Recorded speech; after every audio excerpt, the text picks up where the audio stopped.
한국식 나이 꼭 바꿔야 하나요? 12월 31일에 태어난 사람은 하루가 지난 1월 1일에 바로 2살이 되는 한국식 나이 많이 불편하신가요? 전 세계적으로 한국에서만 이런 현상이 있다는데 왜 그럴까요? 이런 한국식 나이 셈법에 대해 불편을 호소하는 사람들이 많습니다. 그래서 만 나이로 바꾸자는 청원이 있었다고 합니다. 국민일보 2019년 1월 2일 기사인데요. 여기에 보면 한국식 나이에 반대하는 사람들이라고 나옵니다. 청원 내용을 보면 한국만 빼고 전 세계에서 만 나이를 씁니다 라고 나오고, 한국식 세는 나이 이제 그만 만 나이로 전환해라 이렇게 나오고 그럽니다. 이렇게 국민청원이 있어서인지 만 나이로 통일하자는 법안이 발의되기도 했답니다. 관련해서 SBS 뉴스를 보면 몇 살이야 복잡한 나이 셈법 만 나이 통일법 발의라고 나옵니다. 2019년 2월 5일 기사네요. 그러면 한국만 왜 나이 셈법이 다를까요? 한국에서 나이를 물어보는 것은 오랜 전통이 아닙니다.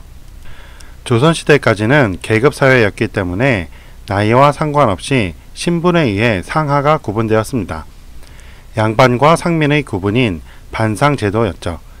이러한 반상제도가 일제강점기를 거치면서 계급사회가 해체되며 없어지자 제일 하위 구분인 나이를 가지고 물어보기 시작한 것이죠.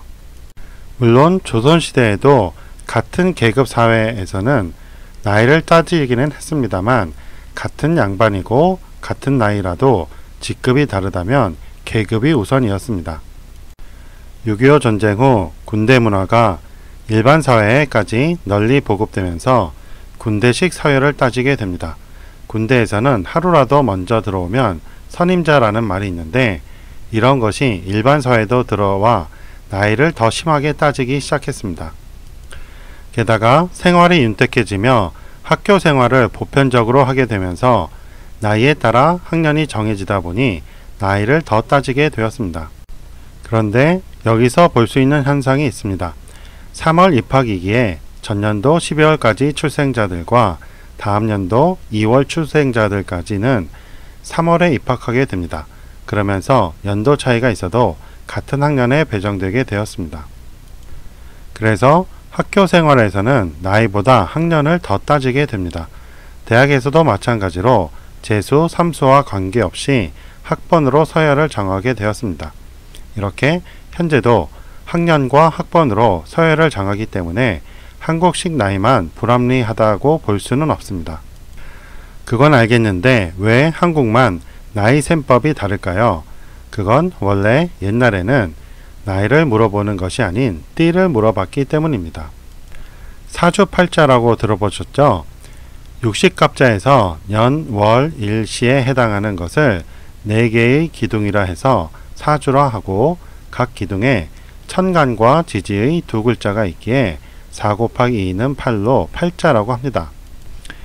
자, 이렇게 4개의 기둥이 있을 때 이것을 하나, 둘, 셋, 넷이라 해서 4개의 기둥이라고 해서 사주라고 하고 8개의 글자가 있다고 해서 팔자라고 합니다. 옛날에는 한문을 써서 세로로 쓰고 오른쪽에서 왼쪽으로 썼기 때문에 가장 오른쪽 것이 년, 그 다음이 월, 그 다음에 일, 그 다음에 시가 됩니다. 사주에서 위에 있는 천간은 하늘에서의 방위로 오행에 음양을 곱해서 10간이 있어서 갑, 을, 병정, 무기, 경신, 임계의 10개가 있고요. 지지는 땅에서의 시간으로 지구 자전인 하루를 12로 나눠 12시간제로 한 것으로 현대의 2시간이 한 시즌에 해당합니다. 자, 축, 인, 묘, 진, 사, 오, 미, 신, 유, 술, 해의 12시간이 있습니다. 천간과 지지를 짝을 맞추니 60개가 생겨서 육식갑자라고 합니다. 이 육식갑자가 년, 월, 일, 시 별로 배당되어 각자의 사주가 만들어집니다. 월과 시는 양성적으로 뚜렷한 구분을 알 수 있습니다. 겨울인 12월과 1월, 그리고 여름인 7월과 8월의 온도 차이는 40도 이상 벌어지고 있습니다. 한낮의 기온과 한밤의 기온 역시 10도 이상 차이 날 때가 많죠. 하지만 년과 일은 음성적으로 뚜렷한 차이를 구별하기 어렵습니다.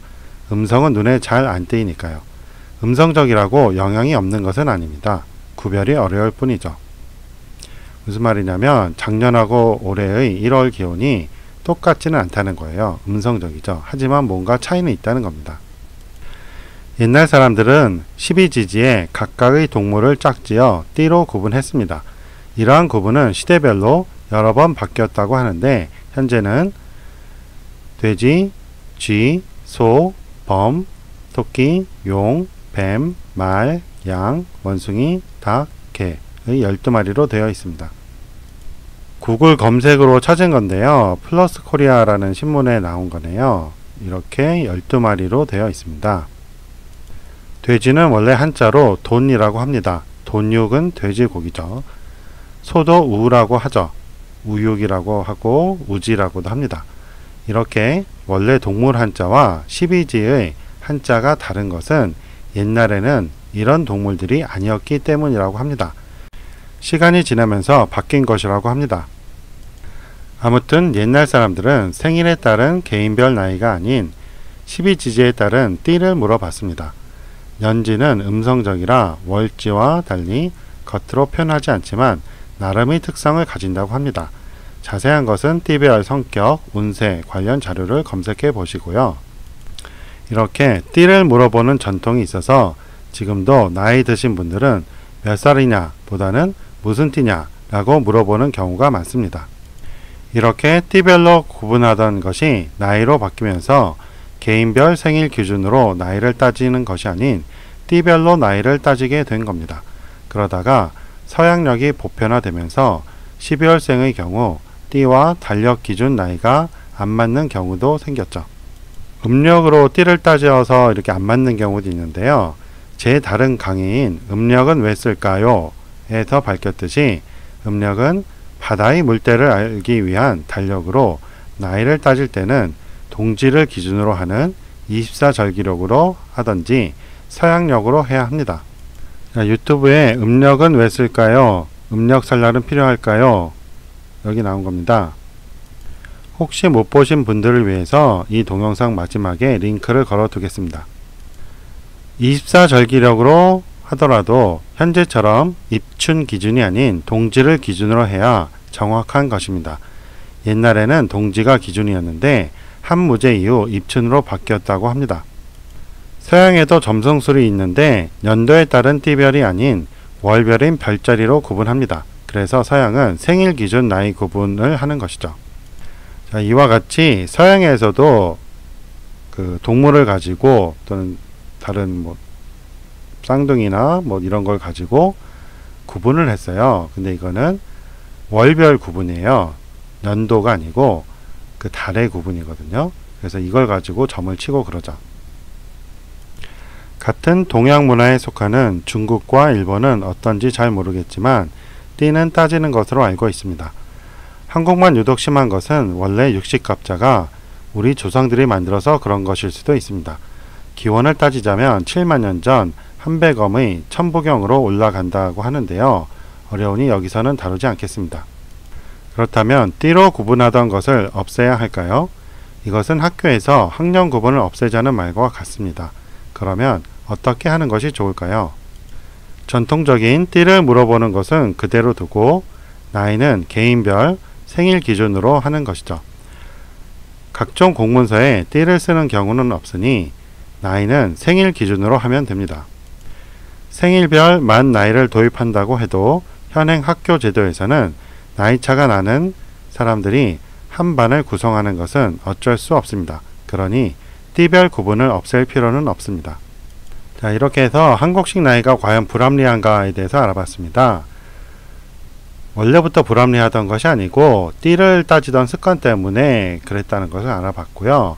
띠는 그대로 사용을 하고 나이만 각자의 생일에 맞게 바꾸는 것이 좋다는 게 제 생각입니다. 자, 오늘 강의 여기까지 하고요. 혹시 도움이 되신 분들은 좋아요 눌러주시고 구독도 눌러주시고요. 어떤 분이 후원 계좌를 써주면 좋을 것 같다고 해서 앞으로는 댓글에 제 계좌번호를 적어 두겠습니다. 자, 오늘 강의 여기까지 하겠습니다. 고맙습니다. 안녕히 계세요.